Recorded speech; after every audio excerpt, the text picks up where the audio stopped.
Hello everyone, and welcome back to my channel of true ghost stories. In today's video, we are going to dive into yet another chilling tale of the supernatural. A story passed down through generations. One that has haunted a family for decades. This is not just a ghost story, it's an eerie glimpse into the unknown. Where the past refuses to rest and spirits reach out from beyond. Some stories remain with us not because we want them to, but because they refuse to be forgotten. Without further ado, let's begin with story 1. This story was told to me by my mother when I was a child. And even today, she recalls it with the same unease she felt all those years ago. It happened when she was just 5 years old, an age where memories can sometimes be questioned. But what transpired was so vivid and terrifying that it remains crystal clear in her mind. The events took place merely a week after the passing of her beloved grandfather. My mother, whom we'll call Lillian, had always been the favorite granddaughter of her grandfather, whom we'll name Mr. Harold Westcott. Among 3 other siblings, she was the one he doted on the most. Perhaps that was why he chose to appear before her in the dead of night. One particular evening, the air in the house felt different. Lillian had trouble sleeping, tossing and turning under her blankets. The usual warmth of her room seemed to have been replaced by an unnatural cold.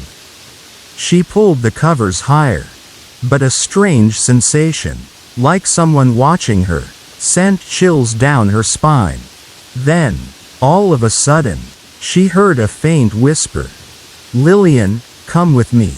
Slowly, she turned her head towards the foot of her bed, and there he was, her grandfather, Mr. Westcott. His features were recognizable, but his presence felt wrong. His eyes, usually warm, now seemed vacant, distant. His mouth barely moved as he spoke again, his hand stretching towards her. "Come with me." The words sent a wave of sheer terror through her. She wanted to scream, to run, but it was as if an unseen force had locked her in place. The room darkened around her, and a deep, overwhelming fear gripped her small body. Finally, with all the strength she could muster, she let out a blood-curdling scream. Her parents rushed in, flicking on the lights. The apparition was gone. Lillian sobbed uncontrollably, pointing toward the empty space where her grandfather had stood. Her mother held her close, trying to calm her down, while her father searched the room. But there was nothing there. Her parents exchanged nervous glances. They didn't say it aloud, but deep down, they knew something was terribly wrong. That was not the only strange occurrence in their home. Lillian's mother, Margaret Westcott, had also witnessed something beyond explanation. One night, years before Lillian's encounter, Margaret had been awakened by an unusual noise, soft, hesitant footsteps echoing in the stillness of her bedroom. She opened her eyes, expecting to see one of her children, but instead, she found herself staring at a shadowy figure standing near the window. It was a young boy, no older than 7, dressed in old-fashioned clothing. His small frame barely moved as he stared out into the night. Margaret's heart pounded. The boy's presence was unsettling, but there was something undeniably sorrowful about him. As she sat up, the boy turned, his pale face expressionless, his eyes dark pools of emptiness. Margaret gasped, and the moment she did, the boy simply vanished. The air in the room grew icy cold, and an eerie silence followed. Shaken, she turned on the bedside lamp and checked every corner of the room. There was nothing there. She never spoke about the incident to anyone, not until years later. When Lillian's experience forced her to confront the truth, Whatever haunted their home had been there long before Lillian was even born. The Westcott family could no longer ignore what was happening.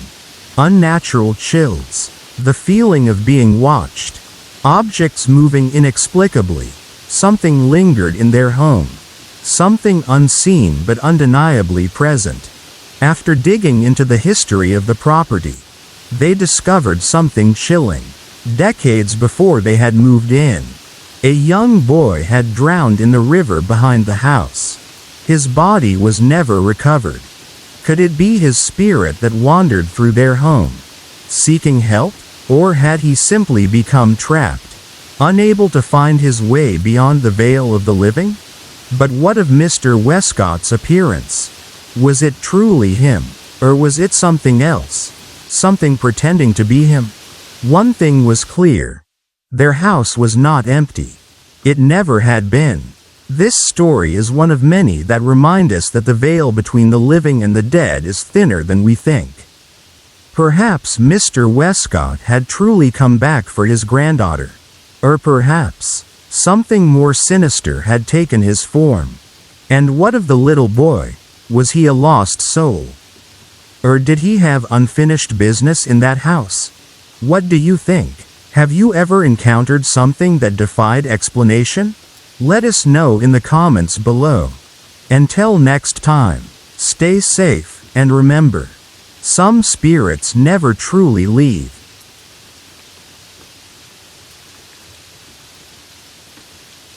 Story 2. There are stories that linger in the back of your mind, whispering to you in the dead of night when the world is silent.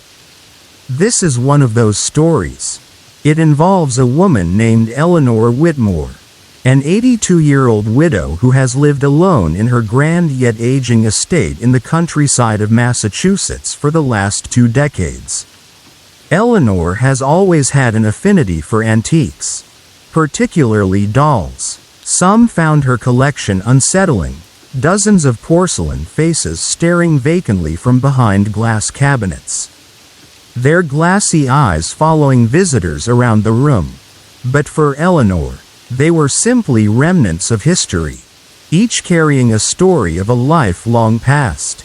However, she never imagined that one purchase would bring stories that refused to stay buried. It started after she acquired a new set of dolls from an estate auction. They were beautiful, handcrafted, dating back to the early 1800s. The moment she laid eyes on them, she felt an inexplicable connection, as if they had been waiting for her. She placed them carefully on her dining room table, admiring the delicate details before heading to bed. That night, the first strange occurrence took place. Eleanor was a light sleeper. It was a little past midnight when she was awoken by an unusual sound, a soft rustling, like the faint shuffling of feet. At first, she thought it was just her mind playing tricks on her. But as she lay still, she heard it again. She slowly got out of bed, gripping her cane tightly as she made her way down the dimly lit hallway. As she stepped into the dining room, a chill ran down her spine. There, sitting on the table among the newly acquired dolls, was a young boy. His back was turned to her, his body unnaturally still. "Who are you?" she demanded, raising her cane defensively. "What are you doing in my house?" The boy slowly turned his head. Eleanor gasped. Half of his face was charred, as though he had been caught in a fire. His hollow eyes locked onto hers, and for a moment, time stood still. Then, without a sound, he rose to his feet and vanished into thin air. Eleanor clutched her chest, feeling her heart pound against her ribcage. She wanted to believe it was a dream, a trick of the shadows. But deep down, she knew better. The following evening, Eleanor tried to convince herself that what she had seen was simply the product of an overactive imagination. But when she entered her living room just before dawn, she saw something even more disturbing. A man stood atop her coffee table, staring at something invisible beyond the walls. His posture was rigid, his presence almost tangible. He wore an old-fashioned suit, his face devoid of emotion. Eleanor didn't wait to see what would happen next, she screamed. And like the boy before him, the man disappeared without a trace. By now, Eleanor was sure something was terribly wrong. She called her friend and neighbor, Lorraine, and told her everything. Lorraine, a firm believer in the supernatural, suggested that the spirits of the doll's previous owners might be lingering, searching for what was once theirs. Eleanor, however, was not interested in explanations. She simply wanted peace. She packed the dolls away in a room upstairs, locking the door behind her. But the hauntings did not stop. 2 nights later, Eleanor awoke again to an unfamiliar noise. This time, it was the sound of something being scratched against glass. She hesitated before turning on the bedside lamp and scanning her bedroom. Then she saw her. A young woman in an elegant Civil War-era dress stood by the wall. In her hand, she held a paintbrush, and she appeared to be writing on the mirror. Eleanor watched in frozen horror as the woman's hand moved methodically.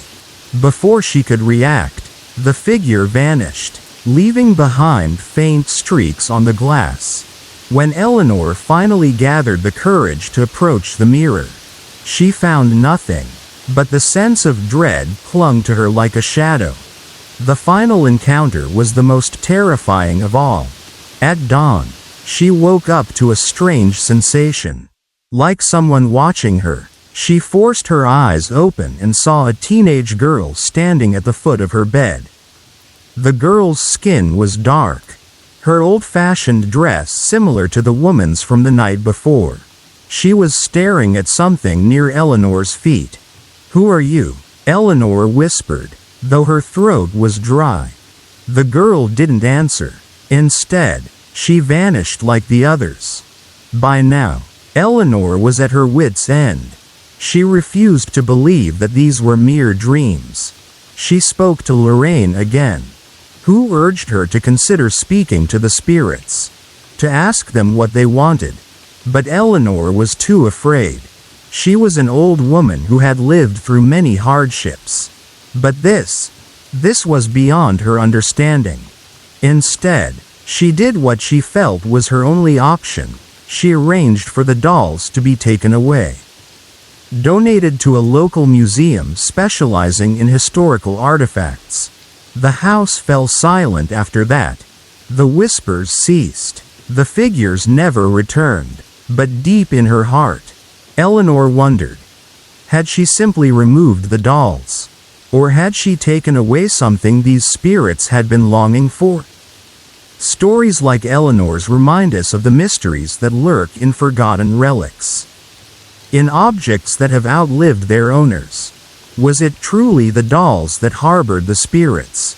Or was it the house itself that had become a beacon for lost souls? Some believe that spirits attach themselves to the things they loved in life, unwilling to let go. Others argue that our fears manifest in ways that make us see things that aren't there. But what do you think? Would you have kept the dolls, tried to communicate with the spirits, or gotten rid of them like Eleanor did? Whatever the case, one thing remains clear: sometimes the past refuses to stay buried.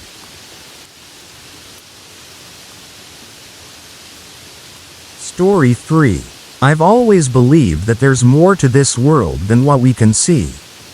Some might call it superstition.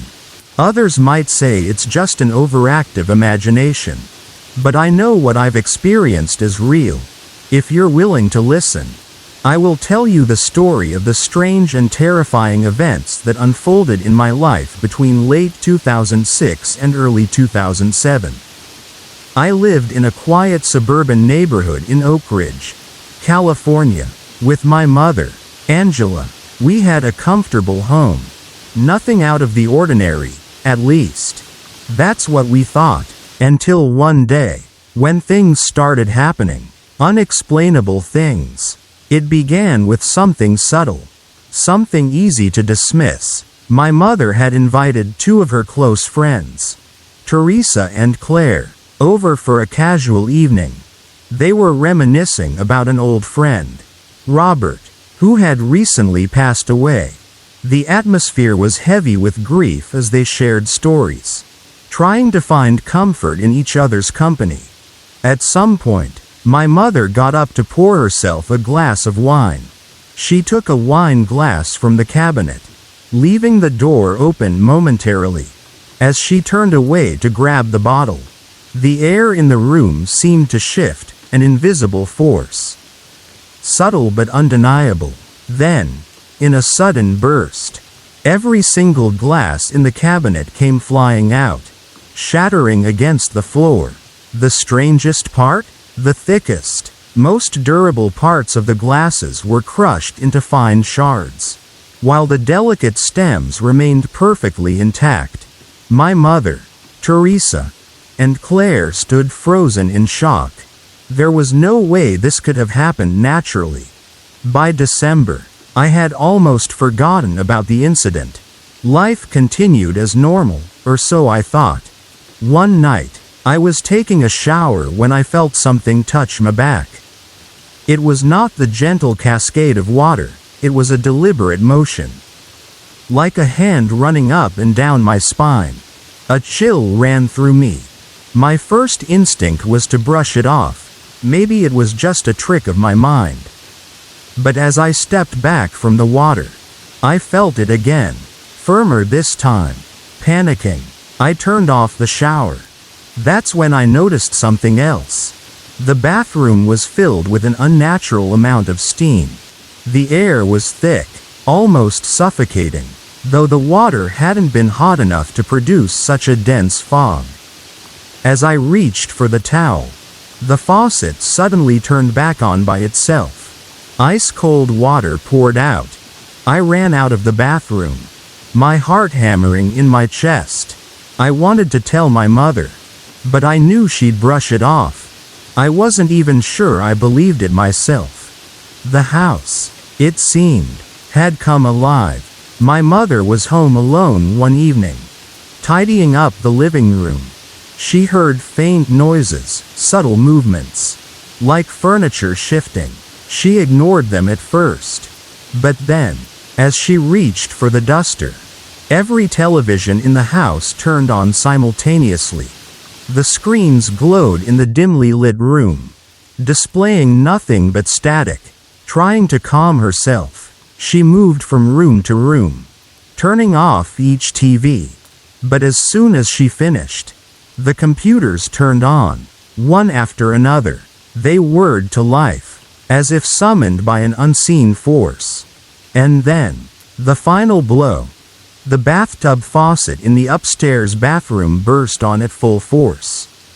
My mother stood at the bottom of the staircase, staring up at the dark hallway leading to the bathroom. The sound of rushing water filled the house. She didn't stay long enough to investigate. She grabbed her purse and left, spending the entire day at the mall, unwilling to return home alone. The most unsettling experience happened in January. I was up late talking to my boyfriend, Ryan, on the phone. We were laughing about something trivial when I heard it, slow, deliberate footsteps coming from the attic. Our attic was small, only used for storage, and the only access point was a hatch in the hallway ceiling. No one had been up there in months. Yet, the sound was unmistakable. Heavy footsteps pacing back and forth. I froze, barely breathing as I listened. Then the footsteps stopped. A moment later, something even more terrifying happened. The hatch to the attic creaked. It didn't open fully, but it shifted, just enough to let out a soft groan. I bolted out of my room, nearly dropping my phone. My mother was already awake, standing at the base of the stairs, Her face pale. She had heard it too. We didn't check the attic that night. We didn't dare. After that night, I became obsessed with finding answers. I visited a psychic, hoping she could provide some insight. She told me something that still haunts me to this day. She said that in a past life, I had been betrayed, drowned by someone I trusted. She said my soul had carried remnants of that trauma, and certain energies from the past were now surfacing in my present life. She also said something else, something even stranger. When you sleep, you speak Latin. I was taken aback. I didn't know Latin. I had never studied it. Yet, according to my mother, she had recorded me talking in my sleep once. When she translated the words, they read, "No, stop, leave me alone. I didn't do anything. Please, I beg you." I had screamed the last part in terror before waking up. Since then, the strange occurrences have lessened, but they have never truly stopped. Sometimes, I still feel a presence watching. Sometimes, I hear whispers in my dreams. And sometimes, I wonder, am I really alone? Story 4.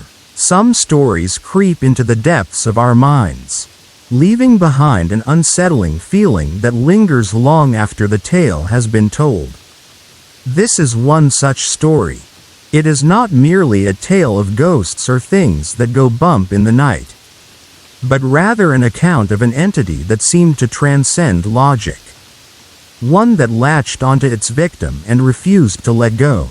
Imagine living your life, knowing that something, someone, is always watching. This is the story of Elias Dornay, a man who found himself ensnared in the eerie grasp of an entity named Jerry. It started like any other day. Elias had just finished his late shift at the metalworking factory and was heading home. His route always took him through a shortcut, a narrow alleyway that led to the backside of his neighborhood. It was a well-trodden path, a little eerie at night, but nothing he hadn't walked through before. As he reached the midpoint of the alley, his friend RJ walked beside him, talking non-stop about a basketball game. Elias, half listening, glanced up and noticed a figure standing at the top of a small incline near the broken fence that led to his backyard. The dim glow of the streetlights barely illuminated the figure, but Elias could make out enough details to feel uneasy. At first, he thought it was a child, but as his eyes adjusted, he realized that the figure's legs were obscured by the slope of the hill. The man was taller than he had first assumed, and then, the realization struck him. This man was wearing an old, silver-gray tank top and dark green pants. His skin was an unnatural shade of pale, almost ashen, and something about his posture sent a chill through Elias' spine. Before he could say anything, the figure turned sharply and disappeared over the ridge. RJ didn't react at all. In fact, he continued rambling, completely oblivious. Elias' pulse quickened. He turned to RJ. "Did you see that guy?" Elias asked cautiously. RJ frowned. "What guy?" A cold shiver ran down Elias' back. When they reached the top of the small incline, Elias stopped and looked around. There was no sign of the man. Nothing at all. Where the hell did he go? Elias muttered under his breath. It made no sense. The ground was covered in fresh snow from last night's storm. If someone had walked away, there should have been footprints. There were none. Trying to shake off the unease, Elias reached the broken part of the fence that led directly into his backyard. He stepped forward, but the hole was gone. His stomach dropped. He had walked this path countless times before. That hole had always been there. Confused, he turned to RJ. who was already waving him off. "All right, man. See you tomorrow." Elias turned back to the fence. The hole was there again. He blinked. His breath hitched. What the hell was happening? Shaking his head, he stepped through and made his way home, the unease clinging to him like a second skin. That night, the house was eerily silent. Elias sat at his small, cluttered desk in the living room, scrolling through his phone, trying to distract himself. He hadn't told anyone about what he had seen. Maybe it was a trick of the light, his exhausted mind playing games with him. Then he heard it, a sneeze, a long, drawn-out, unnatural sneeze. AKCCCHHUHUHHHH. It came from upstairs. His stomach lurched. He was alone. He gritted his teeth and called out, "Hello?" Silence. Elias stood slowly, his heart hammering against his ribs. He grabbed a flashlight and made his way toward the staircase, his footsteps barely making a sound against the worn wooden floors. He reached the top landing and peered down the hallway. Empty. Then, in the dim light, something moved. A shadow. Not a regular shadow, the kind cast by objects in the room. This one moved independently, gliding along the hallway walls as if it had a mind of its own. Elias' breath hitched. His grip tightened on the flashlight. He was done ignoring this. He placed a piece of paper and a pen outside his bedroom door. "If you want to tell me something," he whispered into the darkness, "write it down." Then, he turned and walked away. For hours, nothing happened. Elias remained at his desk, glancing over his shoulder every few minutes. The weight of exhaustion was beginning to settle on his shoulders when another sneeze. This time, it was closer. Elias jumped from his chair and rushed to the hallway. The paper and pen were undisturbed, but something felt off. The air was heavier, charged with something unnatural. "Jerry," he whispered. The name came to him without understanding why. It felt right. It felt wrong. He shuddered. The entity was playing games with him, showing itself just enough to remind him that it was still there, that it was watching. Who, or what, was Jerry? Why had he attached himself to Elias? Had he been following him longer than Elias realized? And, most chillingly, what did he want? The human mind has a way of explaining away the unexplainable, finding logic in the illogical. But sometimes, there is no rational answer. Sometimes, things lurk in the shadows, watching, waiting, and sometimes, they sneeze. Story 5. There are places in this world where the past refuses to be forgotten. Places where echoes of laughter and tragedy intertwine, creating something different, something alive. I used to think ghosts were just stories people told around campfires. Whispers in the dark meant to frighten children. That belief changed the summer I worked at a seaside resort. The summer before my junior year of high school, I took a job at a small amusement park by the coast. It was a place filled with candy stands, bumper cars, and the kind of creaky old roller coaster that rattled your bones more than it thrilled you. The first year, I tried my hand at different positions, selling tickets, running the carousel, even cleaning up after the food stands. But nothing felt quite right until I stumbled into the job at the haunted funhouse. The funhouse wasn't your standard mirror maze or cheap jump scares. It was something different, something special. It was designed entirely around the works of Edgar Allan Poe, dark, gothic, and filled with the kind of uneasy dread that lingered in the air like the scent of salt and old wood. Dimly lit corridors twisted and turned, leading visitors through scenes inspired by The Telltale Heart, The Pit and the Pendulum, and The Fall of the House of Usher. The funhouse was popular. People loved the eerie atmosphere, the flickering gas lamp-style lights, and the mechanical ravens that croaked ominously from the rafters. It didn't take long for me to notice something strange. On my second day of work, I was stationed near the entrance of a long corridor lined with false doors and hidden panels. My job was simple: press a button that triggered an animatronic skeleton to lurch forward when guests walked by. As I stood in the shadows, waiting for the next group, I heard footsteps echoing down the hallway. Heavy, deliberate, coming closer. I turned, expecting to see a guest who had gotten lost. But there was no one there. The corridor was empty. At first, I chalked it up to my imagination. The funhouse was designed to be unsettling, after all.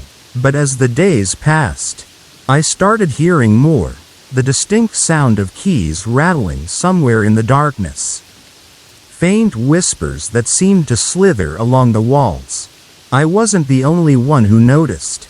Other employees began sharing their own encounters. There were two places in particular where the activity was strongest: the grand staircase at the entrance and the graveyard scene in the center of the funhouse. That was when we started noticing something even stranger. There weren't just strange noises and lights, there were patterns. Two distinct entities. We called them Edgar and Alan. Alan was the mischievous one. He liked to play tricks. Lights flickered on and off. Shadows darted across the walls. And sometimes we'd see objects move just out of the corner of our eyes. He wasn't threatening, just playful, like a child testing the limits of what he could do. Edgar was different. He didn't interact the way Alan did. He didn't play. He simply walked, over and over again, climbing the grand staircase, passing by the graveyard scene, then disappearing. He was like a loop caught in time, always repeating the same path. No one ever felt threatened by them. That is, until the summer we met the runaway. She arrived one afternoon, a girl no older than 17, with tangled hair and a defiant glint in her eyes. She never said where she came from, just that she had nowhere else to go. The park took her in, gave her a job in the funhouse, and for a while, it seemed like things were getting better for her. But Edgar and Alan took a special interest in her. It started small. Her bandana, a bright red piece of fabric double knotted to her belt loop, disappeared. When it was found, it was in the graveyard scene, still double knotted, as if it had been transported there by invisible hands. Every time she worked inside the funhouse, something happened. Doors that were supposed to be locked swung open. Props toppled over for no reason. Then, one night, something much more serious occurred. She had started dating one of the guys who worked at the park. One evening, they were sitting in one of the break rooms, laughing and talking, when a thick wooden beam, a 2x4 used to bar the door at night, suddenly flipped over and struck her across the head. The way it had been propped in the corner, it should have just slid down the wall. But instead, it flipped, something that should have been physically impossible. She was knocked out cold, left with a deep bruise and a mild concussion. That was when I knew Edgar and Alan weren't just playing anymore. 2 nights later, I was resetting props in the graveyard scene when I saw it. A hand, not a mannequin, not a prop, but a real, moving hand, pale and skeletal, pulling back a curtain. The problem? There was no way in or out of that scene except from where I stood. My stomach dropped. A wave of cold washed over me. A feeling so deeply wrong that I screamed louder than I had ever screamed in my life. Workers came running. When they arrived, I stepped into the graveyard scene. But it was empty. That night, I sat alone in the funhouse and closed my eyes. I wanted to know why this was happening. And then, in the silence, I saw it, a vision.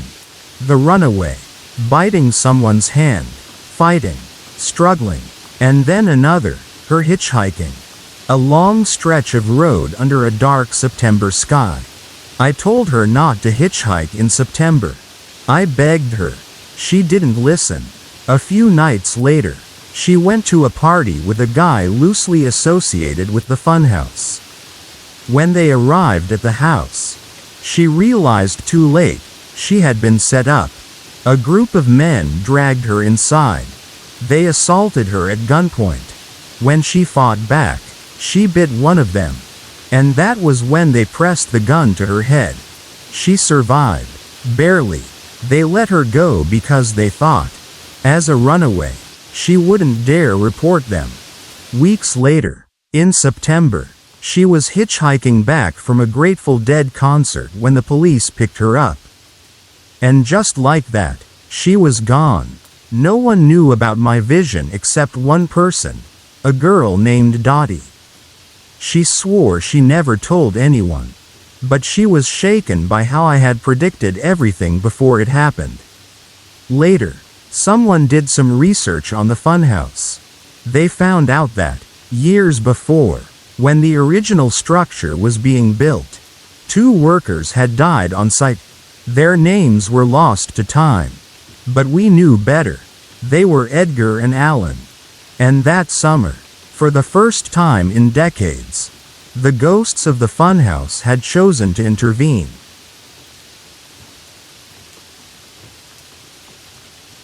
Story 6. There are places in this world where time itself seems to pause. Where echoes of the past linger in the air like an unseen mist. Some say these are just tricks of the mind, illusions conjured by fatigue or overactive imaginations. But sometimes, the past refuses to fade. It clings to the walls, to the very fabric of a place, waiting for the right moment to reveal itself. This is one such story, one that has haunted my family for years. It's about a factory where wax and fire mix, where candles are born to cast light, but sometimes the shadows are stronger. My aunt, Margaret Holloway, has worked at the Fairview Candle Factory for over 20 years.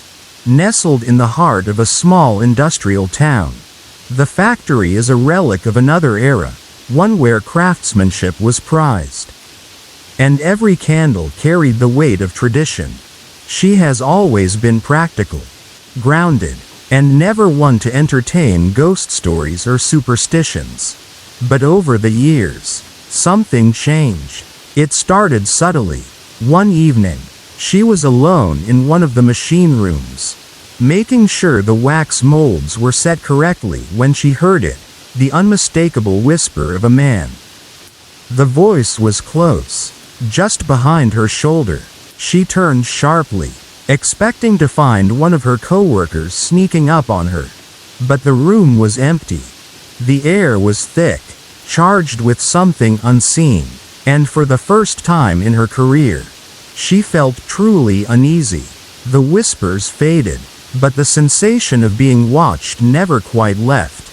The whispers continued in the following weeks, growing more distinct. Sometimes they were unintelligible murmurs. But on occasion, she could swear she heard words. "Still here," or "Not done yet." It was as if the voice belonged to someone unwilling to let go. Then, there was the morning shift. It was still dark outside, and only Margaret and another woman, Linda, had arrived for work. They were setting up the machines when Margaret glanced up and froze. Across the room, near the storage shelves, stood the shadow of a man. He wasn't a silhouette cast by an object. he was an independent shadow. Tall and unmoving, the figure had no details, no face, no clothing, just darkness shaped like a man. Margaret opened her mouth to call out, but the shadow flickered and vanished, dissolving into the dim factory light. When she turned to Linda, she saw the color drained from her friend's face. Linda had seen it too. The factory had always had its legends. It was built nearly a century ago by a man named William Fairview, a candlemaker obsessed with his craft. People said he lived and breathed the factory, that he would wander the floors long after the workers had gone home, inspecting each row of candles by hand. When he passed away, the factory changed hands, but the stories remained. Many believed that William never truly left. Margaret became certain of this one winter evening. She was alone again, doing inventory in the back room, when the sensation of being watched settled over her like a weight. It wasn't frightening, not entirely, but it was undeniable.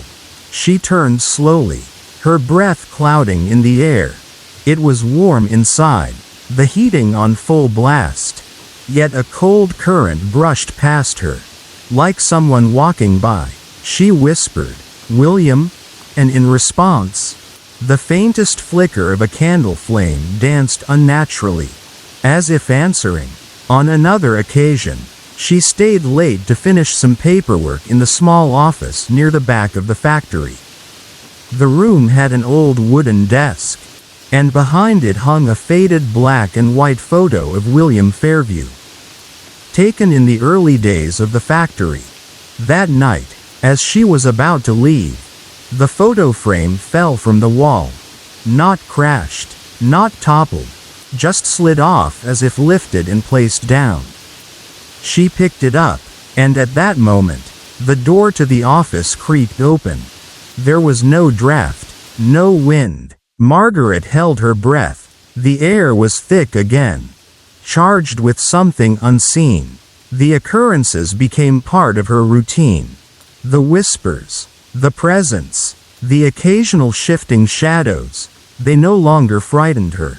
Instead, she grew to find them oddly comforting, as though William Fairview himself watched over the place he loved so dearly. Margaret never felt malice, never sensed anger, just a presence, lingering in the place where he had poured his passion and life's work. One night, she had a dream, so vivid it felt more like a memory. In it, she saw the factory decades ago, bustling with workers, the smell of warm wax thick in the air. She saw William walking the rows, inspecting each candle, nodding approvingly. Then, as if aware of her presence, he turned, and for the first time, she saw his face, aged but kind, proud but solemn. "Keep the light," he whispered, before fading into darkness. Ghost stories often come with fear, but not all spirits bring terror. Some remain simply because they cannot bear to leave, their love for a place stronger than the pull of the unknown. If William Fairview still walks the halls of his candle factory, perhaps it is not to haunt, but to protect, to make sure that the light he once kindled never truly fades. Do you believe in spirits bound by devotion? Or is this just the mind playing tricks? Whatever the truth, my aunt continues her work, unbothered by the whispers in the dark. Perhaps, in the end, we all leave something behind.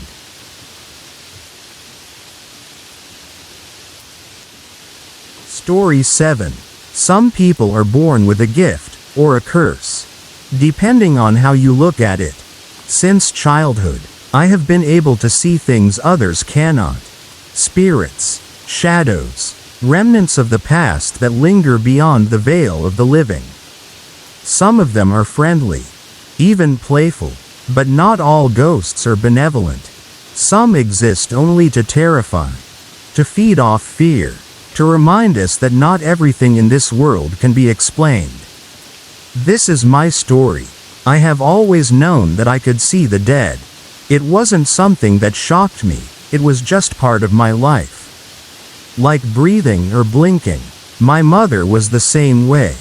She told me stories of the spirits she saw when she was young. Of strange voices calling her name in the dead of night. Of shadows moving where no one stood. And among them, there was one figure more terrifying than all the rest. We called him the Shadow Man. He wasn't just a ghost, he was something else. Something darker. He was tall, unnaturally so. His form cloaked in black. His presence came with an unbearable pressure. Like the weight of an unseen force pushing down on you. When he appeared, we couldn't move, couldn't breathe. It was as if he was sucking the air out of the room. Our beds would shake violently. And for a few terrifying moments, we would be paralyzed, unable to do anything but wait for him to leave. He came often, at least once a week. And no matter how much we tried to ignore him, he never truly left. But he wasn't the only spirit in our home. There was Amy, a young woman who always wore an old-fashioned white nightgown. I had a strange connection with her, as if she had known me before. A psychic once told me that Amy had been my mother in a past life. And maybe that's why she always lingered close to me, watching over me as if I were still her child. I would see her wandering the hallways, standing by my bedroom door, or sitting silently in the bathroom mirror's reflection when no one else was there. Then there was the little boy. He looked no older than 5, always dressed in a sailor suit from another era. He was mischievous, moving objects around, hiding things only to return them days later. He never meant to hurt me, but his pranks could be dangerous. Once, he pushed a small table in front of me just as I was stepping forward. And I fell, breaking my arm. The pain was real, but the guilt on his ghostly face afterward told me it had never been his intention. My mother, however, saw more than I did. There were 3 older spirits in the house, ones I could never quite glimpse, but she described them in vivid detail. They never spoke, never moved things, but their presence was heavy, like a memory that refused to fade. As the years went by, the spirits did not leave, and the Shadow Man became bolder. His appearances were no longer confined to the late hours of the night.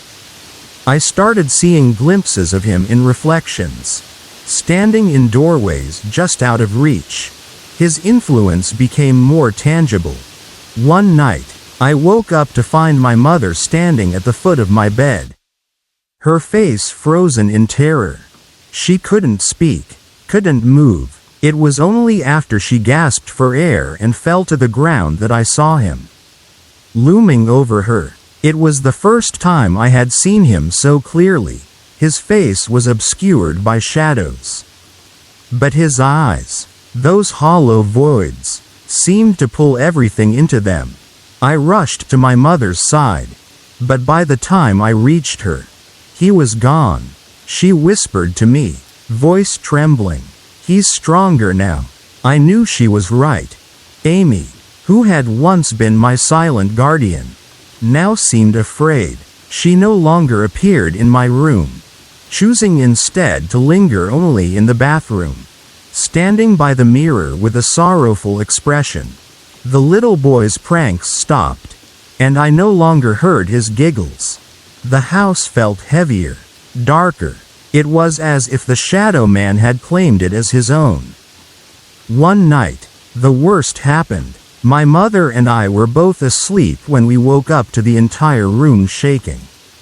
It was as if an earthquake had struck, yet nothing outside the house seemed disturbed. Our beds rattled violently, and then, for the first time, I felt hands gripping my throat. I couldn't breathe. I clawed at my neck. But nothing was there. My mother was gasping beside me, struggling against an unseen force. The weight pressed down on us until, just as suddenly as it had begun, it stopped. We both knew that we couldn't stay. The next morning, my mother contacted a spiritual medium. The woman walked through the house, pausing at certain points before shaking her head. "He's not a ghost," she whispered. "He's something else, something that never lived." Her words chilled me to the bone. We left that house within the week. Some people say ghosts are just memories, echoes of the past replaying over and over again. But not all spirits are harmless fragments of history. Some are active, aware, and waiting. My mother and I learned to live with our ghosts, to accept them as part of our reality. But the Shadow Man, he was something else. He wasn't just a memory. He was real, he was powerful, and he never truly left. Even after moving, I still feel his presence. In mirrors, in the dead of night, in the flickering shadows just beyond my vision. I know he's still there, waiting, watching. Maybe you don't believe in ghosts. Maybe you think this is just another story. But the next time you wake up in the middle of the night, frozen, unable to move, unable to breathe, ask yourself, are you truly alone? Story 8. There's something unsettling about the dark, an ancient fear that lingers in the back of our minds. Whispering warnings of things unseen. Most of us dismiss it as childish paranoia, an overactive imagination running wild in the absence of light. But sometimes, the darkness isn't empty. Sometimes, it watches back. This is one of those stories. It all started on an otherwise ordinary night. My best friend, Lillian, and I were having a sleepover at her house. As we had done countless times before. Her house sat at the edge of a quiet neighborhood, bordered by a stretch of dense woods that always gave me an eerie feeling. Though I never admitted it out loud. We were lying on her bed, wrapped in blankets, giggling about some silly topic when a sudden flash of light outside the window caught our attention. At first, we thought it was lightning, but there was no sound, no crack of thunder to follow. Curious, we pressed our faces against the glass, peering into the darkness. That's when we saw them. 3 glowing orbs, floating effortlessly above the tree line. At the time, we didn't know what they were. They pulsed softly, their glow shifting between shades of white and blue. The way they moved was unnatural, deliberate, yet weightless, as if they weren't bound by the rules of our world. For nearly 30 minutes, we watched in silence as they hovered, then drifted behind the trees in the distance. That can't be a plane," I whispered. "It's too small," and it just disappeared behind the trees. Lillian bit her lip, considering. "I think it might be an orb." I scoffed at first. Orbs? Those were things ghost hunters talked about. Flickering shapes in photographs that people dismissed as dust or reflections. But the more I thought about it, the less I could explain what we had seen. A cold dread settled over us. The room suddenly felt much smaller. The night much darker. Lillian, shaken, ran to tell her mother. But her response was dismissive. She barely looked up from the book she was reading. "It's late," she said. "Go to bed." We didn't argue. Instead, we huddled on the floor, pulling the blankets over our heads like frightened children. Sleep didn't come easy. The next day, we told everyone. No one believed us. 3 nights later, we had another sleepover. This time, our friend Danielle joined us. We told her about the orbs. But she only laughed, treating it like a joke. "Hey guys," she said with a grin. Let's go take pictures of some ghosts." We rolled our eyes but let her have her fun. That night, however, the joke became all too real. Around 10 o'clock, we heard the sharp bark of a dog. Then, the unmistakable sound of Lillian's mother's voice, shouting angrily from downstairs, "Get out of my yard."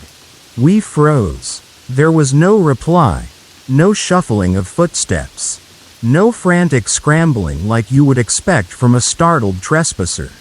Just silence. Moments later, her mother came upstairs, looking pale and shaken. "Lillian, girls, wake up." I sat up, groggy but alert. "What's wrong?" Her voice wavered. "I saw them." "The orbs?" Lillian whispered. Her mother nodded. "One was floating above the swing set. Another was near my bedroom window. When I yelled, they backed away, slowly. It was like they were watching me." A shiver ran down my spine. The way she said it, the look in her eyes, there was no doubt in my mind that she was telling the truth. That night, we avoided the windows. We all slept on the floor, too afraid to look outside.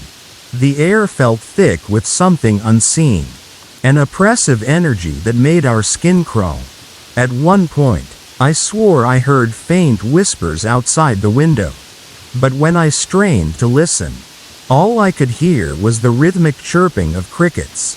What unsettled me the most, though, was the strange pattern. The orbs only ever appeared when the sky flashed with light, mimicking the illusion of lightning, yet there was never any thunder. As if they were trying to disguise themselves. Days passed, and our obsession with capturing proof grew.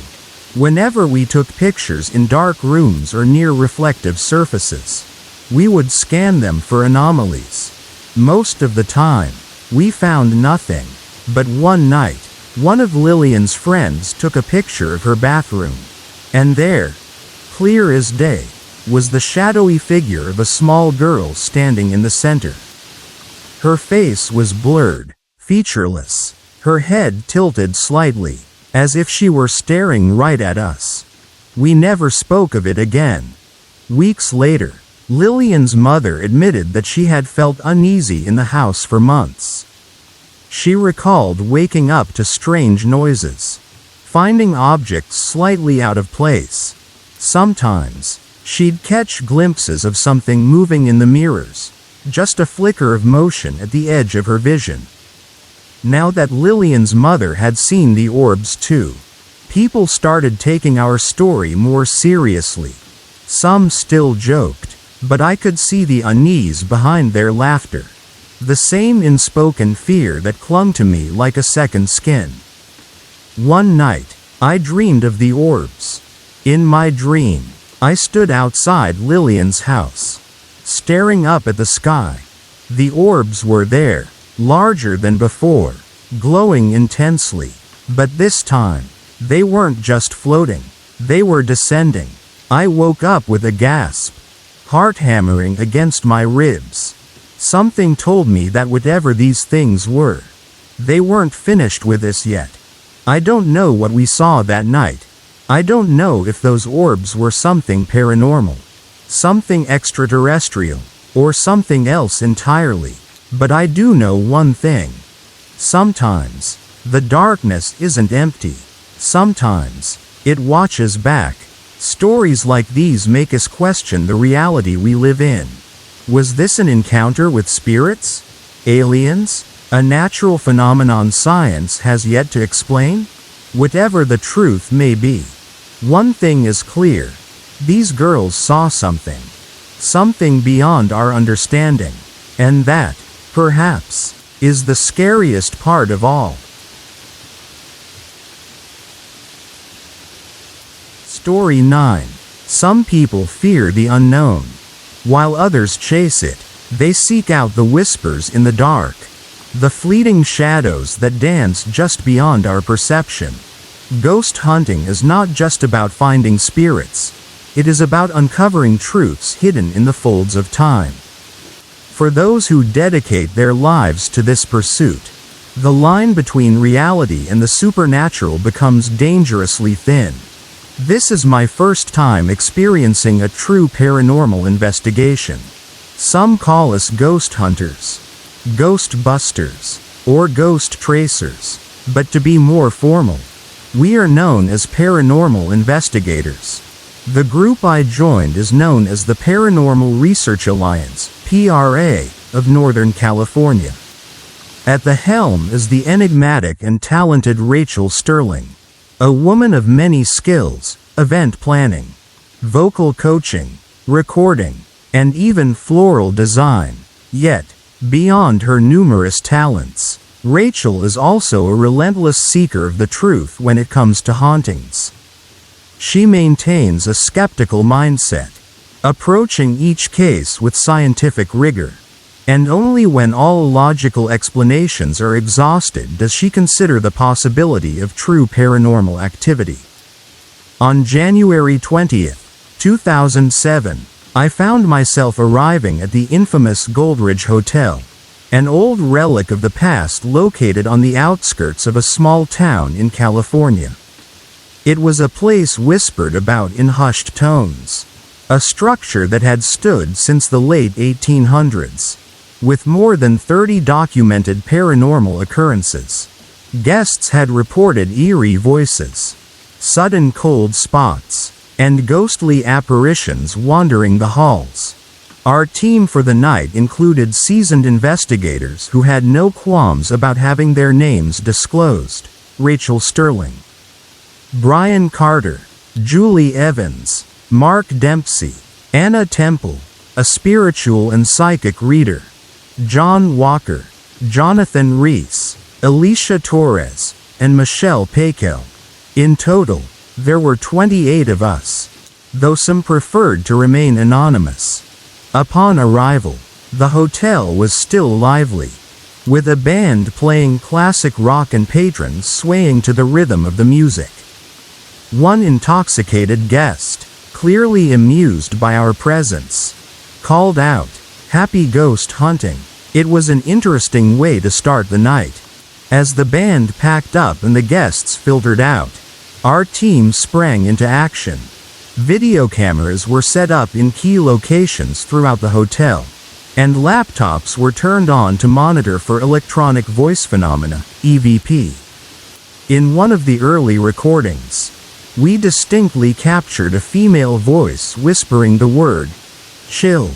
Brian Carter, an experienced investigator, introduced me to some of the essential equipment: a Gauss meter, also known as an electromagnetic field (EMF) reader, used to detect energy fluctuations, and a temp gun, which could detect changes in temperature and locate potential cold spots.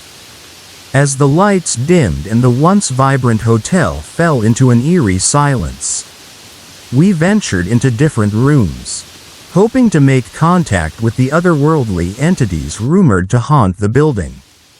One room in particular stood out: the notorious Scarlet Room, said to have housed numerous illicit affairs in its heyday. When I first entered, I felt an inexplicable heaviness in the air, a sensation of being watched. However, when I returned an hour later, the sensation had vanished completely. It was as if whatever had been there had moved on. Julie Evans, another investigator, seemed to be particularly favored by the spirits. As she snapped photos around the hotel, she captured multiple orbs, floating balls of light often associated with paranormal activity. In room 55, she captured an orb hovering over a bath towel. In another shot, an orb appeared over the bed. I attempted to take similar photos but found nothing. Another eerie moment occurred when our psychic reader, Anna Temple, sensed the presence of a young girl following John Walker. During this moment, our EMF monitor spiked erratically. The girl whispered a name: Cindy. It was unsettling, to say the least. The bar patrons had been curious about our investigation, and one intoxicated man claimed to be a psychic himself. He spoke of an angry male spirit that roamed the hallways, mumbling incoherently and radiating hostility. According to him, the ghost was of average height, possibly middle-aged, and of an indeterminate ethnic background. Anna Temple corroborated this, adding that she could smell cigar smoke lingering in the air. The spirit had reportedly yelled, "Get out," on multiple occasions. The self-proclaimed psychic then mentioned that he often got headaches when surrounded by spirits. Observing him, I suspected the alcohol might have had something to do with it. As the night progressed, Rachel Sterling led me to different rooms where she attempted to provoke responses from the spirits. While she listened for EVP recordings, she would call out potential causes of sounds to avoid misinterpretation. That was footsteps, she would note. That was Paul coughing. One particularly unnerving encounter happened in room 52. Rachel attempted to make contact with a spirit named Jeffrey. As I took a photo over the bed, 2 orbs appeared. When I snapped another in the same spot, they had vanished. A hotel staff member shared her own experiences with us. She spoke of nights when unexplained crashes echoed through the building. Sounds like breaking glass or splintering wood, yet no damage was ever found. According to her, the most haunted rooms were 61, 47, and 45. She mentioned the ghost of a cowboy that had been seen multiple times. This same entity had once told a young girl with a video camera to run in a deep, guttural voice.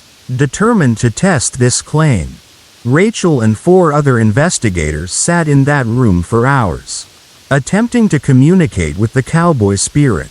Unfortunately, we yielded no results that night.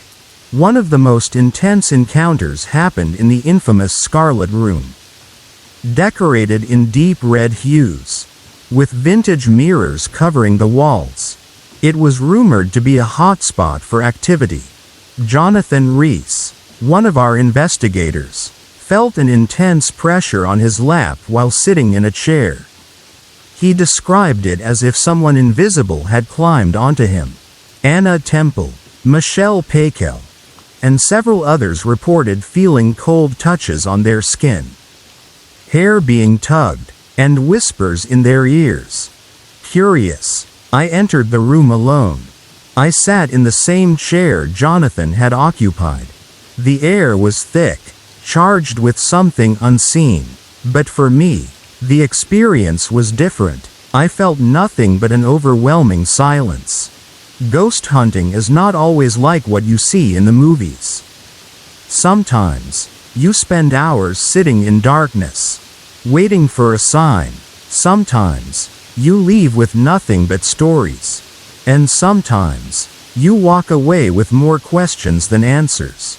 That night at the Goldridge Hotel, we encountered unexplainable phenomena, voices caught on tape, unexplainable temperature shifts, and visual anomalies. But were they truly spirits? Or was our mind playing tricks on us? I don't have an answer. But I do know this: the unknown is real, and it has a way of making itself known to those who dare to seek it. For those who wish to embark on this journey, as one bar patron once told me, happy ghost hunting.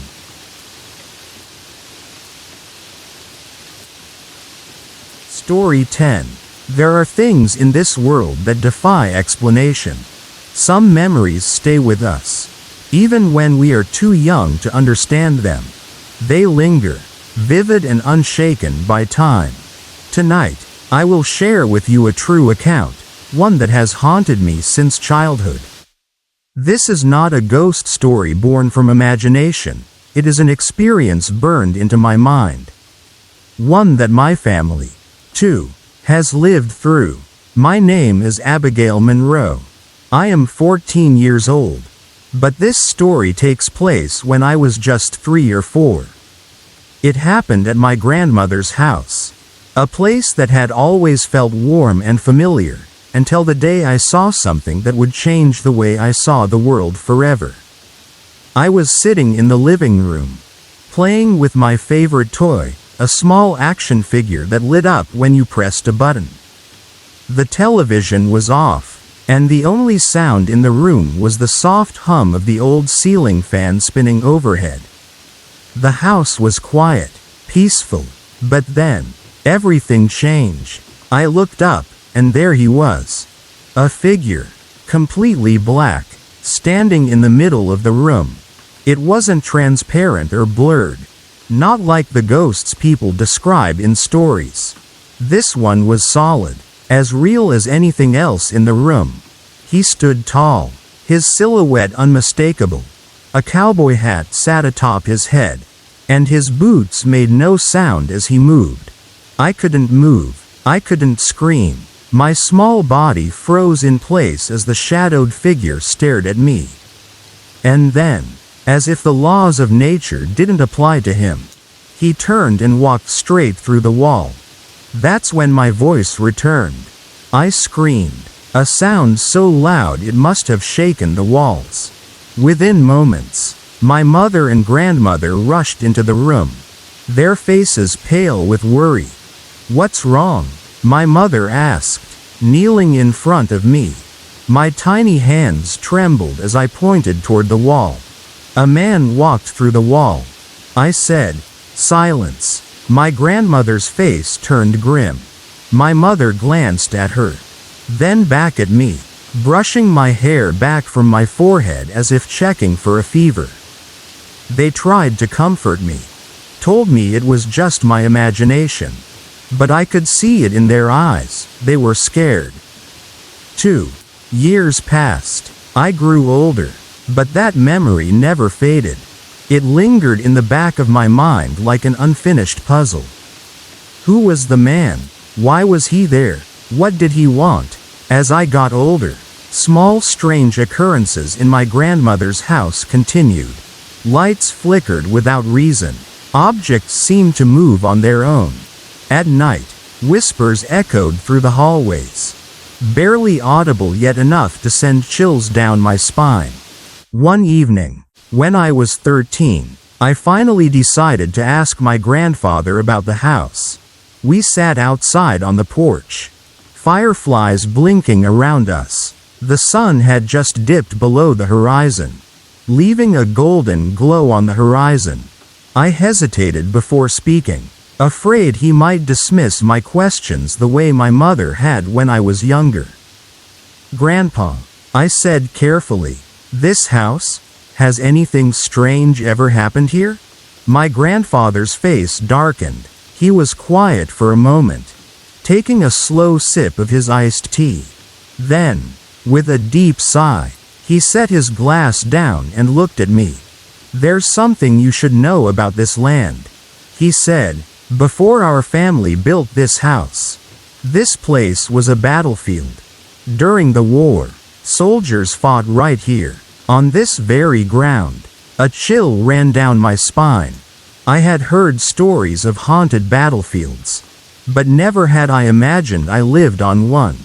"That's not all," he continued. "My grandmother, Lily, used to say she saw a young boy hanging from the trees out back. A black boy. Said he looked as real as you or me. And then, he was gone." I felt my breath catch in my throat. The weight of history, of pain, pressed down on me. The land beneath our feet had witnessed horror, suffering that echoed beyond time. And maybe, just maybe, that suffering never left. "Have you ever seen anything, Grandpa?" I asked hesitantly. He nodded slowly. "I have," he admitted. "Once, I woke up in the middle of the night and saw a little girl standing at the foot of my bed. She looked like she was from the Civil War era. Her dress was old-fashioned, torn." I blinked, and she was gone. He took another sip of his drink, his eyes distant, as if recalling another time. Your Uncle Jack used to swear he saw soldiers marching across the backyard at night. He said they looked like shadows, barely visible, but they moved in formation like a patrol. I never saw them myself, but I believe him. A cold shiver crawled down my spine. My experience wasn't just a childhood nightmare. It was real. It was part of something much bigger than me. My family had seen them, too. Perhaps the cowboy, the little girl, the boy in the trees. Perhaps they were all still here, trapped between worlds, lingering on the land where their lives had been stolen. That night, I lay awake in my bed at my grandmother's house, staring at the ceiling. The thought of those lost souls weighed on me. Were they aware of us? Did they see us the way we saw them? Were they trying to tell us something? And then, in the dead silence of the night, I heard it, a single, slow creak of the floorboards outside my room. My breath caught. The air felt heavier, colder. I squeezed my eyes shut, hoping it was just my imagination. But deep down, I knew I was not alone. Some people believe ghosts are just echoes, remnants of the past replaying over and over. Others believe they are spirits with unfinished business. But if there's one thing I know for sure, it's this. What I saw that day wasn't a trick of the light. And it wasn't my imagination. It was real. And some ghosts never leave.